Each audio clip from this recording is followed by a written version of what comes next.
All right, Cameron Brooks, number one. Cameron Brooks's deft and memorable collection, Forbearance, invites us to linger a moment at its threshold, musing on whether the title itself is intended as a description, a solid noun like a bison, or rather a stalwart admonition, forbearance, forbearance, or even a whispered prayer, forbearance. To be sure, patient restraint or stolid acceptance in the face of life's limits and disappointments and weirdnesses, long checkout lines, spring blizzards, fraught family dynamics, donated breast milk, is a major theme of the collection. Yet these poems suggest that forbearance, along with perseverance, its fraternal twin, is more than mere acquiescence. For the events that invite it are likewise occasions for gratitude, for celebration of what's been given. Maybe it's not surprising that this theme attaches to the work of a writer reared in Nebraska and now living comfortably, at times, in South Dakota, where my South Dakota neighbor likes to say, many are cold, but few are frozen.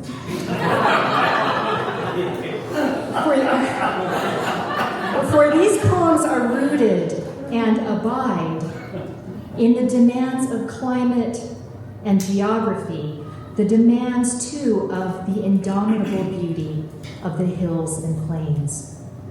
In poems like Post-Blizzard, Spring and Disbelief, and The End of Confession, the speaker considers how an individual life so often invokes the patience of others, known and unknown. Not to mention denizens of the landscape itself, plants and animals, for whom forbearance in the service of coexistence is not optional. But while the notion of forbearance connotes acceptance in response to adversity, these poems, many expressed in formal styles and cadences, also celebrate the triumph of human agency within the constraints imposed upon it by the requirements of geography and poetry, of craft alike. And in their celebration of jazz and mugs of morning coffee, of old friendships and new fatherhood, the poems in Cameron Brooks's first collection, but certainly not his last, testify as well to Walt Whitman's assertion in Leaves of Grass that, quote, the proof of the poet is that his country absorbs him as affectionately as he has absorbed it. Here's Cameron Brooks.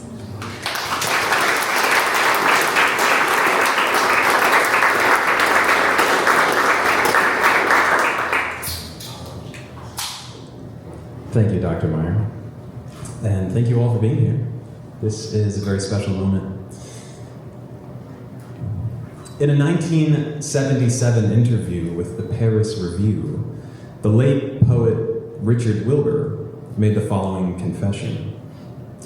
Quote, I feel that the universe is full of glorious energy, that the energy tends to take pattern and shape, and that the ultimate character of things is comely and good.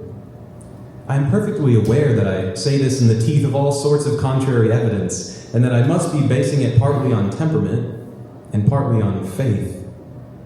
But this is my attitude. Unquote.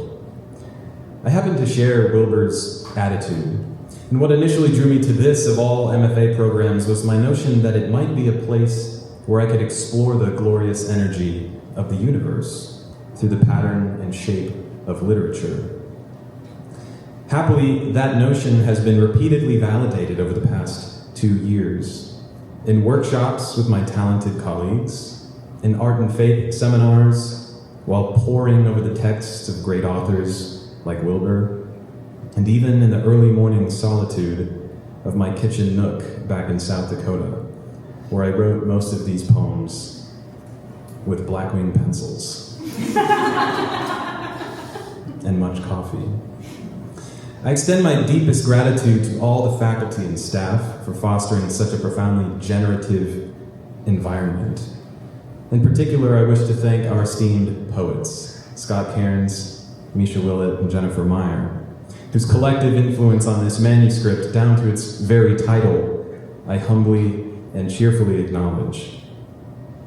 To my adoptive cohort, Gina, Ryan, Lane, Jennifer, and Sarah, thank you for welcoming me into your admittedly quirky fold as I was becoming a father. Without your long-suffering support, I might have thrown in the towel somewhere back around annotation 43.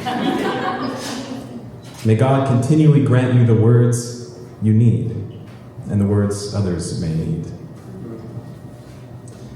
And finally, to Jenny, my loyal reader, companion, and critic, thank you for walking beside me through yet another graduate degree.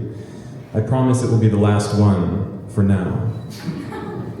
Your daily forbearance resembles God's own tender mercy, reminding me of Paul's words from 1 Corinthians 13, that love bears all things, believes all things, hopes all things, endures all things. So the epigraph for this collection comes from Cormac McCarthy's novel, The Crossing, and it reads, "He didn't think the horse would quit him, but he was sure the horse had thought about it." I'm going to start with the title poem of the collection called Forbearance. Wind, unlike the likely droughts and stubbled summer lawn, or the cicada's timbrel cry, unlike the absolute emptiness of fields under snow at night, with their highways like blue stitches, unlike the austere cooper's hawks perched upon fence posts and splintered billboards, wind was the one thing she refused to abide. How it lashes the prairie, the porch swing, the sky, penetrating the slightest cracks of her worn house, her worn face. So that poem was prompted by a passage from Kathleen Norris's book, Dakota, where she describes a woman she met who lived her whole life in South Dakota. And the woman said she could pretty much stand everything about life on the prairie except the wind. And I can relate with that. But meeting Kathleen Norris, for those of you who don't know, she was here earlier this week. Meeting her and hearing her work has brought a special sense of fulfillment to this thesis of mine, because so many of these poems initially drew inspiration from her work. Here are a couple examples of what I would consider South Dakota poems. I've already got a fan over there, it sounds like. This one's called "The Seagull Scans a Fallow Field."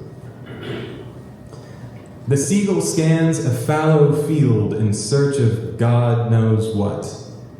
Have you lost your way, mistaking this God-forsaken wilderness for the shores you were created for?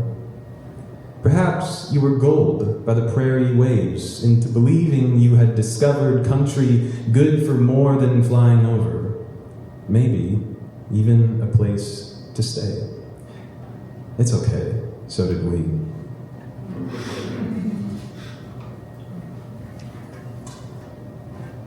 This poem is called Ponderosa.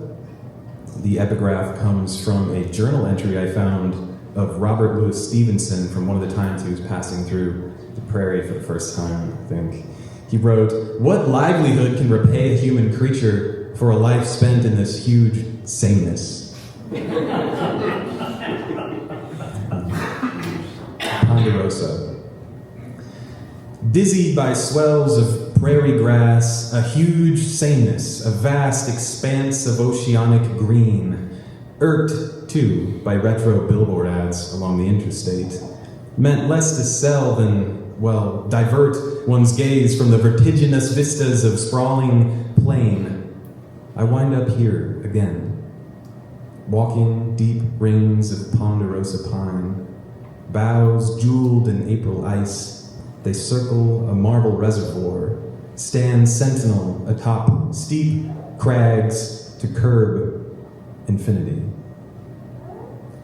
I listen for the snow silence and picture old sailors who saw in their delirium endless green meadows in lieu of endless seas, longing to hurl themselves overboard. What relief they must have felt once moored to find the earth once more a fixed, familiar place of trees and stones and clock towers. So I think of those poems as exploring the theme of forbearance in relation to the natural world, to the land, but there are also some poems in the collection that explore it in our everyday relationships, interpersonal. And here are a couple of those. This one is called The Barista. It started out how most obsessions do, without intent or purpose. He only knew he liked to hang around cafe hipsters. Intrigued at how they traded tasting notes, he took a shift, learned to pull espresso, and speak of it in scientific terms like extract and refractometer.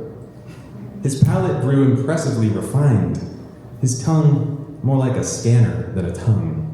He could articulate exactly why he did not like all that he did not like, and why, of course, you should neither. Even his hipster friends got reticent where coffee was concerned, afraid to sound uncouth, unlearned. Some took to tea. Eventually, it seemed the more he drank, the less he'd tolerate imperfect brews. So less and less he drank, until one day, all coffee seemed derivative of his quixotic taste. Caffeine pills took its place. Thank you. So, as Dr. Meyer mentioned, I grew up in Nebraska. One of my all-time favorite poets is Ted Kooser, who's also from Nebraska. Last year, I wrote him a letter in the mail, basically thanking him for his influence, thanking him for his life's work. And I was surprised a couple weeks later to receive in the mail not only a letter, but a poem, a new poem that he had just written. And I was delighted, of course, reading it over. Before I tucked it back into my desk, I noticed that he had misdated the letter a year in advance. So I think he wrote it in 2023, but he had said 2024. And I was like, oh man, he didn't edit this, that's a bummer. But instead of being bummed out, I wrote a poem in response. So this is the response. I haven't sent it to him yet, but poem from the future for Ted.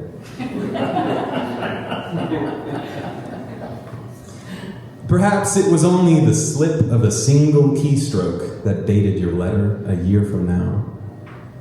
The one with the poem you wrote that morning, about a cluster of gaunt trees, bone white, holding ballet positions along the bank of a black lake. I prefer to believe, however, that you've written me from the future. That a year from now, you'll still be rising each morning to bear witness to a blue heron in your rearview mirror, gliding in low over the lake, breaking the water's sheen with the tips of its wings.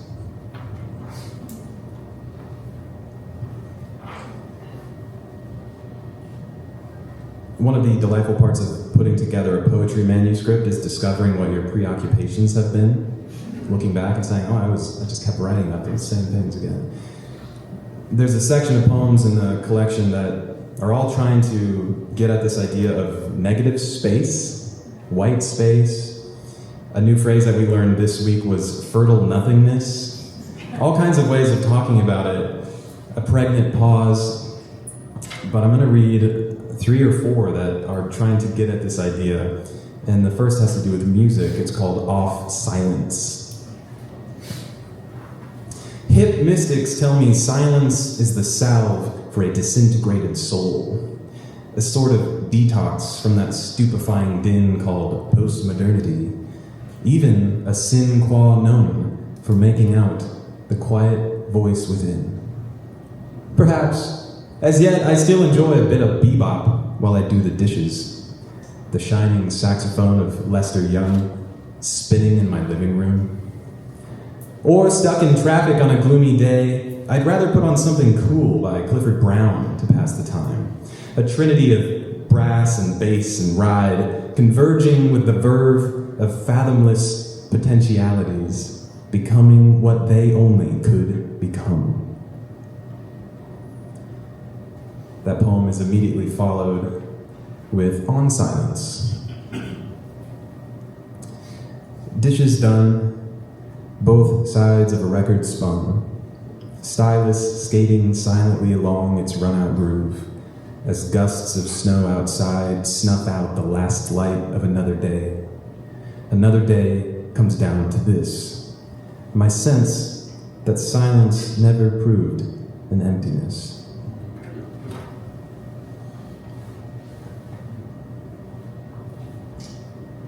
White space. Awake to snow-freighted pines, blue snow upon the pasture, where 5 shining horses graze with snow in their manes. They know grass has begun to grow beneath the snow, having tasted it only yesterday. A bruised bouquet of dried chili peppers dangles from the doorframe of my cabin like a frozen claw. Crescent moons of snow slouch in the nose slits and eye sockets of a deer skull pegged to a post. Its antlers and remaining teeth so dull against unadulterated drifts of snow, not white, not ivory, just bone, the hollow color of bone.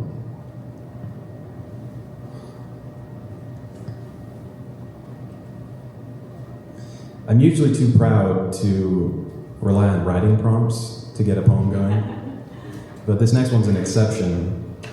The writing prompt I started with was essentially to capture the scent of a scene, the aroma of it, and then let the poem develop from there. It's called Pick Up Smells.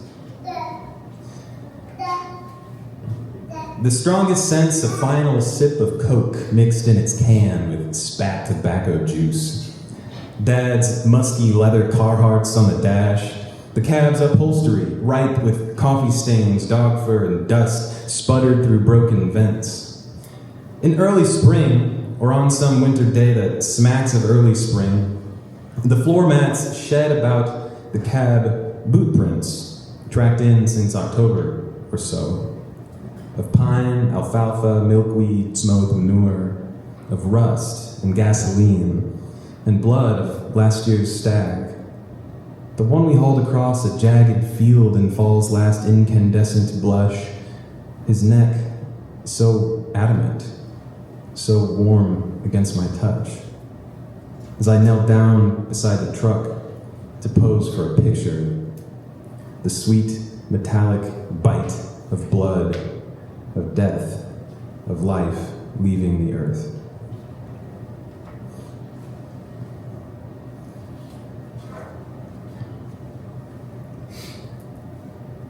Another poet, Billy Collins, once said in a lecture that I was listening to that a poem, a good poem, needs to start in Kansas but end in Oz, which is just a fancy way of saying that your poem has to go someplace new, can't end where it started. And I think he was suggesting as well that if a poem can end someplace surprising, all the better. That's what I had in mind as I wrote this next one. It's called The Handyman's Son. For weeks after he changed the bathroom light fixture, he found himself unsure whether he got it right. Fastened the wire nuts tight enough. It's like to like, black to black, white to white, right? He flips the switch, the bulb flits on. That's good, but still he fears something is off, or loose, or otherwise unsound. He lies awake at night, imagining his wife helpless in the shower some hour he's away, as up in the attic, the wires emit a spark that kindles into flame, and just like that, his house is burning to the ground. He pictures her calling for help in a bathrobe from the neighbor's front yard, and later, the disappointment on her face when he pulls up, too late, to find her sitting on the curb beside a strikingly good-looking fireman, his jacket draped over her shoulders, his thermos cup steaming in her hands. Yeah. That's Oz, I guess. So yes, my wife and my son are over there. We adopted Rudy 1 year ago, almost exactly. And he's been wonderful. But as many of you know, the first year of becoming a parent is a wild ride. So people keep asking me, do you have poems about fatherhood yet? I'm like, no, I'm just trying to do it, survive. But I have managed one so far, and it's about our very first hours with him at the hospital. And it's called DBM. Donor breast milk. You weren't expecting that? It makes two of us. Nor was I expecting the routine buzz of a hand sanitizer dispenser outside our stuffy NICU room to verge on the liturgical, those early, swollen hours, signaling the arrival of another scrubbed angel to see our adopted son through the night, so we could sleep on the miniature pullout behind the curtain in the corner, or try.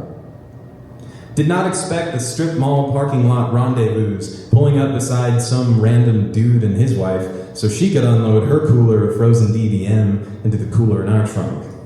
And now, waking to sudden midnight cries of a baby boy who looks nothing like me, or my wife, who looks nothing like me, I rise to find his baby body free-falling in the bassinet, hurtling through space-time at 67,000 miles per hour, duly terrified.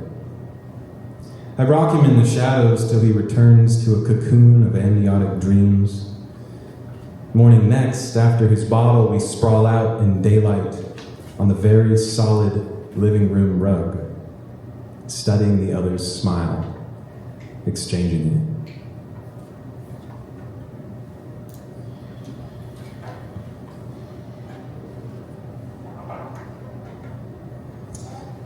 To a church coat rack. Wheeled out from the shadows of your usual solitude, you unassumingly assume position in the narthex hallway, arms outstretched like a scarecrow crucifix. No respecter of persons, you offer ample hangers to young and old, short and tall, tweed overcoats and windbreakers both. Soon you will exude the awkward aroma of 100 closets, perfumes and body odors, having borne outside the sanctuary the raiments of another winter, that we might let loose our thawing praise.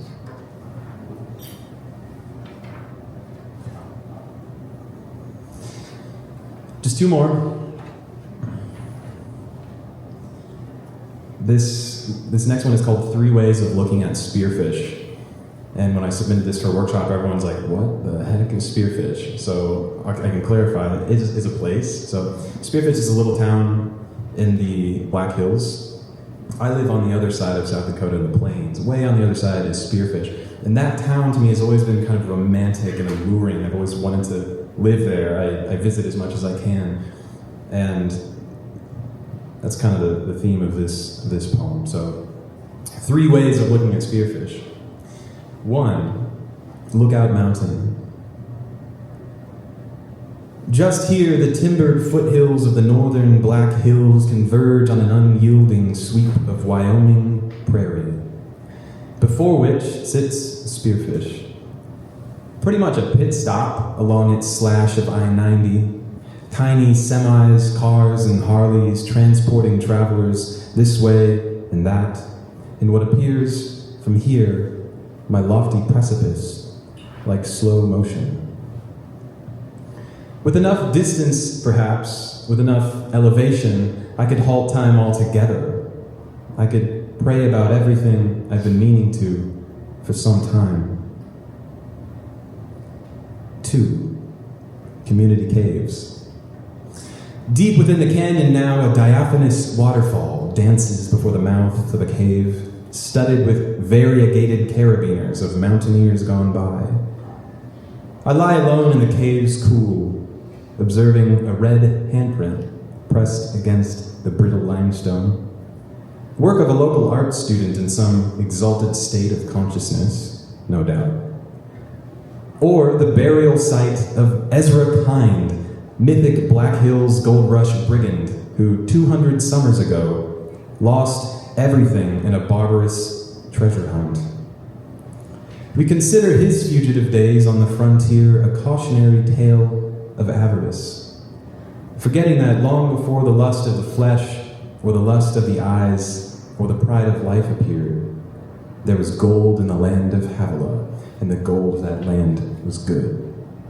But never mind Havilah, I'm speaking of spearfish. Noonday breeze honeyed with pine sap, supple amber sunlight shattering the diaphanous waterfall, dancing before me and for me, the echoing cries of eagles, echoing through the canyon like creatures freshly resurrected, speaking of a land's primordial claim to the heart of man. 3. Crow Peak. I remember when the mountain burned, she said, a young waitress morena at the Mexican restaurant. Lightning struck the mountain and wildfires spread for many days, feasting on wildflowers and ponderosa deadfall infested with pine beetles. In daylight, it smoldered mutely among the clouds. But at night, the mountain glowed blood orange in the west, ponderous as Cerberus crouching at the dark rim of the planet. Anyway, she paused to count our change and slid it across the counter. Hope you enjoy the view. The view proved a dizzying expanse of hazy blues and evergreens, drawing forever away from the ashen soil beneath our throbbing boots. Surveying that long country, my friend with whom I'd shared the hike uttered something profound, I think, but can't remember what. In truth, I hardly recognized a thing, given the sudden shadow of an unpropitious thunderhead descending from the northwest. Without another word, then, we tore off our shirts and hurtled down the mountainside as sparks of rain stung our faces. We leapt over toppled pines and lucid streams like Prometheus, fleeing the gods. Between fierce peals of thunder, we shouted through mounting rain of the love we owed our sublunary lives, and the songs we'd summon from our guitars if we ever made it home.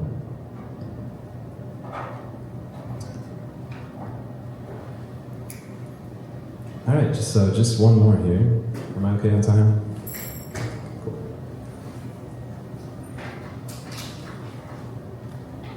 So this last one is not the last poem of the collection, but it is the last poem that I wrote for the collection. So I finished it in like June or something. And I intend it as a reflection on some of the lessons that I've learned in our art and faith seminars in particular, and especially from Scott Cairns, to whom I would like to dedicate this last poem. It's called Coming to Terms. The poet only had so much to say, till he set out to say more than he knew. The textbook definition of a fool, it's true. Yet this, he likewise realized, was not far from the point. To reach for words and into words, whose latitudes can't but betray the sheer enormity of things. Yes, words of scandalous particularity, like tokens of an order infinite as stars. When God commanded Abe to count them, This was no lesson in arithmetic. The deathless promise is what shook the old man's heart. A vision like a fisher's net cast wide across the desert sky, cool night winds crooning in a tamarisk. The thought that from a distant time, a point of view, even these constellations might prove a speck in some still greater harmony of stars. Thank you very much.